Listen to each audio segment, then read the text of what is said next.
Me Musthu welcome to MKM diaries. അപ്പോൾ weekend days അടിച്ചു പൊളിക്കാൻ വേണ്ടി ഉപയോഗിക്കുന്ന ഒരു സമയമാണ് വീക്കെൻഡ് ഡേയ്സ് എന്ന് പറയുന്നത്. ഒരു വീക്കിലെ കണ്ടിന്യൂസ് ആയിട്ടുള്ള ക്ലാസ്സുകൾ അല്ലെങ്കിൽ കണ്ടിന്യൂസ് ആയിട്ടുള്ള വർക്കിംഗ് അറ്റ്മോസ്ഫിയർസ്. അപ്പോൾ അതിനിടയിൽ നല്ലൊരു ചില്ലായിട്ടുള്ള ഒരു അറ്റ്മോസ്ഫിയർ, ഒരു നൈറ്റ് ഡ്രൈവ്, നൈറ്റ് ഫുഡ്, ഫ്രണ്ട്സുമായിട്ടുള്ള ഗ്യാതറിംഗ്, അതേപോലെ ഫാമിലി ആയിട്ടുള്ള ഒരു ചെറിയൊരു ട്രിപ്പൊക്കെ ആയിട്ട് ആൾക്കാർ അടിച്ചു പൊളിക്കുന്ന ഒരു മൊമെന്റ് ആണ് വീക്കെൻഡ് ഡേയ്സ്.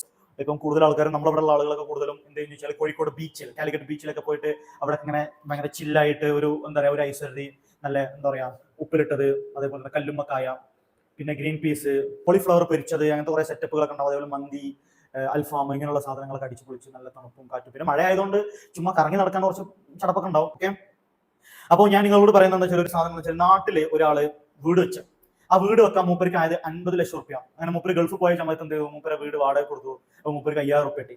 അങ്ങനെ മൂപ്പര് ഗൾഫിൽ കുറച്ച് കാലമൊക്കെ സ്പെൻഡ് ചെയ്താണ് മൂപ്പര് നാട്ടിലേക്ക് തിരിച്ചെത്തി. ആ തിരിച്ചെത്തിയ സമയത്ത് മൂപ്പർക്ക് ഒരു കാർ ആവശ്യമുണ്ടായിരുന്നു. ആ കാർ ഒരു 5 ലക്ഷം റുപ്യന്റെ കാറിന് ചോദിച്ച സമയത്ത് മാസത്തിൽ 25,000 റുപ്യ ചോദിച്ചു. അപ്പൊ മൂപ്പര് ആൾക്കാരോട് ചോദിക്കുകയാണ്, അതായത് 50 ലക്ഷം രൂപ വിലയുള്ള വീടിന് ഞാൻ 5000 റുപ്യ വാടകക്കും 5 ലക്ഷം രൂപ വിലയുള്ള കാറിന് ഞാൻ 25,000 രൂപ മാസം വാടകയും കൊടുക്കണം. എന്താണ് ഈ നാട്ടിൽ സംഭവിക്കുന്നത് എന്നുള്ളത് നിങ്ങൾ യോജിക്കുന്നുണ്ടോ ഈ ഒരു പ്രസ്താവനയോട്? ഞാൻ തീർച്ചയായിട്ടും യോജിക്കുന്നില്ല. കാരണം ഒരു 50 ലക്ഷം രൂപയുടെ ഒരു വീടിന് എന്തായാലും വാടക കൊടുക്കുകയാണെന്നുണ്ടെങ്കിൽ മിനിമം ഒരു 10 to 15 രൂപ വാങ്ങിക്കും. 5 ലക്ഷം രൂപ വിലയുള്ള ഒരു കാറിന് എന്തായാലും ഒരു 3000, അതേപോലെ തന്നെ 4000 രൂപയ്ക്ക് വാടക വരുള്ളൂ എന്നാണ് ഞാൻ മനസ്സിലാക്കുന്നത്, മന്ത്ലി റെന്റിലാണെങ്കിൽ. അപ്പൊ അങ്ങനെയൊക്കെയാണ് കാര്യങ്ങൾ. അപ്പൊ ഒരിടത്ത് ഒരിക്കൽ ഒരു ചെറിയ ഉറുമ്പുണ്ടായിരുന്നു. ഉറുമ്പ് മീൻസ് ആണ്ട്. ഒരു ഉറുമ്പുണ്ടായിരുന്നു. ഉറുമ്പ് വളരെയധികം കഠിനാധ്വാനം ചെയ്യുന്നവരും ബുദ്ധിമാനുമായിരുന്നു. വേനൽക്കാലത്ത് ഒരു അത്യാവശ്യം ഭക്ഷണവും കാര്യങ്ങളൊക്കെ ഉണ്ടാവും. വേനൽക്കാലത്തും ഭക്ഷണങ്ങളൊക്കെ ശേഖരിച്ചെടുത്തു വെക്കും. കാരണം എന്താ വെച്ചാൽ മഴക്കാലാവുന്ന സമയത്ത് ഇവർക്ക് ഭക്ഷണം തേടി പുറത്തിറങ്ങാൻ പറ്റില്ല. അപ്പൊ അന്നൊക്കെ വേണ്ടിയിട്ടുള്ള ശേഖരണം, നന്നായിട്ട് ഭക്ഷണം കിട്ടുന്നിടത്തൊക്കെ ശേഖരിച്ച് അവരെ കൊച്ചു പൊത്തിൽ കൊണ്ടുവന്ന് ഒളിപ്പിച്ചു വെക്കും. ഇതെല്ലാം കണ്ടുകൊണ്ട് പുൽച്ചാടി ഇവരങ്ങനെ എല്ലാ ദിവസവും ഇങ്ങനെ ഇരുന്ന് കളിയാക്കും. അങ്ങനെ മഴക്കാലം വന്ന സമയത്ത് പുൽച്ചാടിക്ക് ഭക്ഷണം വാങ്ങിക്കാൻ പോകാൻ കഴിയുന്നില്ല. അപ്പൊ ആ സമയത്ത് പുൽച്ചാടി എന്ത് ചെയ്യുന്ന വെച്ചാൽ വളരെ വിഷണ്ണനായി, ഭയങ്കര സങ്കടത്തില്, വിശന്ന് ഒട്ടിയ വയറുമായിട്ട് ഇങ്ങനെ കുത്തിരിക്കുകയാണ്. ഇപ്പൊ ചത്തുപോകുന്നുള്ള അവസ്ഥയിലായപ്പോൾ ഉറുമ്പിന്റെ അടുത്ത് പോയിക്കാണ്ട് ചോദിക്കും, കുറച്ച് ഭക്ഷണം തരുമോ? ഭക്ഷണം ആർക്ക് കൊടുക്കും? ഉറുമ്പ് ആർക്ക് കൊടുക്കും? പുലിച്ചാടിക്ക് കൊടുക്കും. അപ്പൊ നിങ്ങൾ മനസ്സിലാക്കേണ്ട കാര്യം എന്താണ്?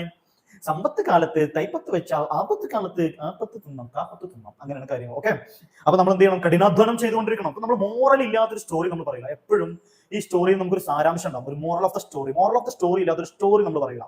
അപ്പൊ അതാണ് നമ്മുടെ സ്റ്റോറിന്റെ പ്രത്യേകത. എപ്പോ സ്റ്റോറി പറയുകയാണെങ്കിലും ആ സ്റ്റോറിയിൽ നമ്മളൊരു മോറൽ കണ്ടുപിടിക്കും. അങ്ങനെയൊക്കെയാണ് കാര്യങ്ങൾ. ഇനി അക്ഷയ് കുമാർ പറയുന്ന ഒരു സാധനമുണ്ട്. അക്ഷയ് കുമാർ എന്ന് പറയുന്നത്, നിങ്ങൾക്ക് അക്ഷയ് കുമാർ പറയുന്ന കാര്യം എന്ന് വെച്ചാൽ, വൈകിട്ട് 6:00-ക്ക് ശേഷം ഒന്നും കഴിക്കാതിരിക്കും, നിങ്ങളുടെ ജീവിതം തന്നെ മാറും, പിന്നീട് നിങ്ങൾക്ക് ജീവിതത്തിൽ ഒരു ഡോക്ടറുടെ ആവശ്യം ഉണ്ടാവില്ല എന്നാണ് അക്ഷയ് കുമാർ പറയുന്നത്. അത് ശരിയാണെന്ന് ഒരു കണക്കിന്. നമ്മൾ എന്താ വെച്ചാൽ, നമ്മൾ ഭക്ഷണം എപ്പോഴും വളരെ നേരത്തെ കഴിക്കണം. ഡിന്നർ ലേറ്റ് ആവാൻ പാടില്ല എന്നാണ് പറയുന്നത്. മനസ്സിലാവുണ്ടോ? ഓക്കെ, അപ്പോൾ ഡിന്നർ ലേറ്റ് ആയി കഴിഞ്ഞാൽ നമ്മളെ ആരോഗ്യത്തിന് അത് ഹാനികരമായിട്ട് ബാധിക്കും. അപ്പൊ നമ്മൾ എപ്പോഴും ചെയ്യണം? ഡിന്നർ വളരെ നേരത്തെ കഴിക്കണം. പരമാവധി 9 മണിന്റെ മുമ്പിൽ നമ്മൾ ഡിന്നർ കംപ്ലീറ്റ് ആക്കിയിട്ടുണ്ടാവണം. അപ്പോൾ എല്ലാവരും പറയുന്നത് വെച്ചാൽ, നമ്മൾ കുക്ക് ചെയ്ത് കഴിക്കുന്ന ഭക്ഷണങ്ങളില്ലേ, കുക്ക് ചെയ്ത് കഴിക്കുന്ന ഭക്ഷണം അതെപ്പോ കഴിക്കണം? പറയൂ ഗൈസ്. കുക്ക് ചെയ്ത് കഴിക്കുന്ന ഭക്ഷണം നമ്മൾ എപ്പോഴും ഒരു 6 മണി 7 മണിന്റെ ഉള്ളിൽ നമ്മൾ കുക്ക് ചെയ്ത് കഴിക്കുന്ന ഭക്ഷണങ്ങൾ നിർത്തണം. പിന്നെ നമ്മൾ എപ്പോഴും കുക്ക് ചെയ്യാതെ കഴിക്കുന്ന ഭക്ഷണങ്ങൾ, ഇപ്പൊ സാലഡ്, അതേപോലെ ഫ്രൂട്ട്സ്, കട്ട് ഫ്രൂട്ട്സ് ഒക്കെ ഇല്ലേ, അതേപോലെ തന്നെ ഷേക്സ്, പിന്നെ നമ്മളെ എന്താ പറയുക, അങ്ങനെയുള്ള സാധനങ്ങളൊക്കെ ട്രൈ ചെയ്യണം എന്നുള്ളതാണ്. ബിഗ് ബോസുമായിട്ട് ബന്ധപ്പെട്ട ഒരു കോമഡി ഉണ്ടായിരുന്നു. ആ കോമഡി എന്താണെന്ന് വെച്ചാൽ, ബിഗ് ബോസ് ഹൗസിൽ ഏറ്റവും കൂടുതൽ സ്ട്രാറ്റജികളും പ്ലാനുകളും ഉണ്ടാക്കുന്ന അപ്പാനി ശരത്ത് ഇപ്പോൾ ജയിലിൽ ഇരുന്ന് മാവ് കുഴക്കുന്നു. അതായത് ആദ്യമായിട്ട് ബിഗ് ബോസിലെ ഈ സീസൺ 7 ജയിലിൽ പോയിട്ടുള്ള ആളാണ് അപ്പാനി ശരത്ത്. അപ്പാനി ശരത്തിന്റെ കോമഡി എന്ന് വെച്ചാൽ, ബിഗ് ബോസിൽ ഏറ്റവും കൂടുതൽ സ്ട്രാറ്റജി ഉണ്ടാക്കുന്ന ആളാണ് മൂപ്പര്.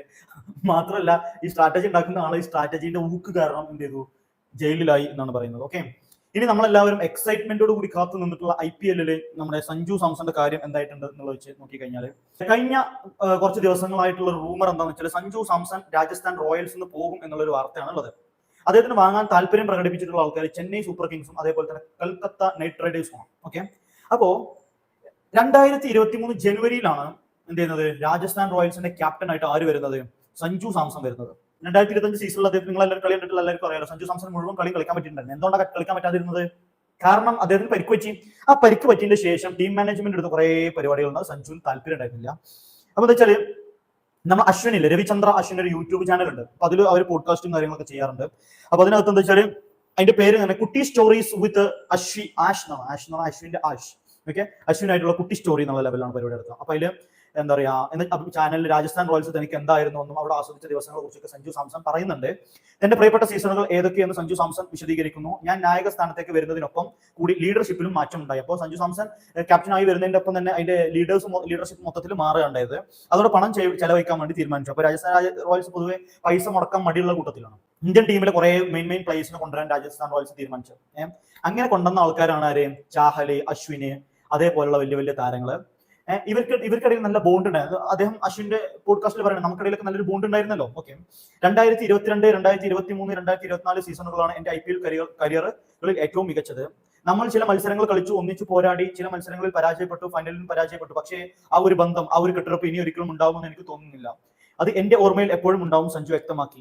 രാജസ്ഥാൻ റോയൽസ് 2025 പരിക്ക് പറ്റി സഞ്ജു പുറത്തതിന് ശേഷം അതിന്റെ മാനേജ്മെന്റ് കുറെ തീരുമാനം എടുത്തിട്ടുണ്ടായിരുന്നു. ആ തീരുമാനം സഞ്ജുവിന് താല്പര്യം ഉണ്ടായിരുന്നില്ല, സഞ്ജുവിന്റെ താല്പര്യം പരിഗണിച്ചിട്ടുണ്ടായിരുന്നില്ല. സഞ്ജുവിന് ഭയങ്കര ബുദ്ധിമുട്ടുണ്ടാക്കി. മാത്രമല്ല ജോസ് ബട്ട്ലർ അടക്കമുള്ള ഒരുപാട് നല്ല പ്ലേയേഴ്സിനെ അവർ വിറ്റ് ഒഴിവാക്കുകയും ചെയ്തു. അപ്പോൾ നേരത്തെ പരിശീലകൻ രാഹുൽ ദ്രാവിഡിനെ കുറിച്ച് സഞ്ജു സാംസൺ പറഞ്ഞിട്ടുണ്ടായിരുന്നു. അപ്പോൾ രാജസ്ഥാൻ റോയൽസിൽ സഞ്ജു ഫസ്റ്റ് ആയിട്ട് ട്രയൽസിന് പോകുന്ന സമയത്ത് അവിടുത്തെ ക്യാപ്റ്റൻ രാഹുൽ ദ്രാവിഡ് ആയിരുന്നു. അദ്ദേഹത്തിന്റെ കീഴിൽ, അദ്ദേഹം ക്യാപ്റ്റൻ ആയിരിക്കുന്ന സമയത്ത് അദ്ദേഹത്തിന്റെ കീഴിൽ കളിച്ചു. എനിക്ക് നന്നായി കളിക്കാൻ സാധിച്ചു. പിന്നീട് അദ്ദേഹം ഇന്ത്യ ടീമിന്റെ പരിശീലകനായി. ആ സമയത്ത് എന്നെ അവിടെ പരിഗണിച്ചു. കഴിഞ്ഞ 10-12 വർഷമായി അദ്ദേഹം എനിക്കൊപ്പം ഉണ്ടെന്നുള്ള തോന്നലുണ്ട്. എപ്പോൾ വേണമെങ്കിലും വിളിക്കാൻ, മറുപടി നൽകാൻ അദ്ദേഹം ഇപ്പോഴും അപ്പുറത്തുണ്ടായിരുന്നു. സഞ്ജു സാംസന്റെ പ്രശ്നം എന്താണെന്ന് വെച്ചാൽ അദ്ദേഹം ടീമിൽ താല്പര്യനല്ല, ടീമിൽ ഭയങ്കര അസ്വസ്ഥനാണ്. അപ്പൊ അതുകൊണ്ട് തന്നെ മൊത്തത്തില് സഞ്ജു രാജസ്ഥാൻ റോയൽസ് വിടും എന്നുള്ള ഒരു റൂമർ ഉണ്ട്. പിന്നെ ഒരു കാര്യം പറയുകയാണെന്നുണ്ടെങ്കിൽ ഞാനൊക്കെ IPL കാണൽ നിർത്തിയിട്ടുണ്ടായിരുന്നു. പിന്നെ സഞ്ജു രാജസ്ഥാൻ റോയൽസിന്റെ പ്ലെയർ ആയതിന്റെ ശേഷം സഞ്ജുവിന്റെ കളി കാണാൻ വേണ്ടി കളി കാണും. പിന്നെ സഞ്ജുവിന്റെ ടീം നമ്മുടെ ടീമായിട്ട് പോയി. ഇപ്പൊ രാജസ്ഥാൻ റോയൽസ് ഒരുപാട് ഫാൻസ് ഉണ്ട്. ഈ ഫാൻസ് ഉണ്ടാവാനുള്ള കാരണം എന്ന് പറയുന്നത് ആരാണ്?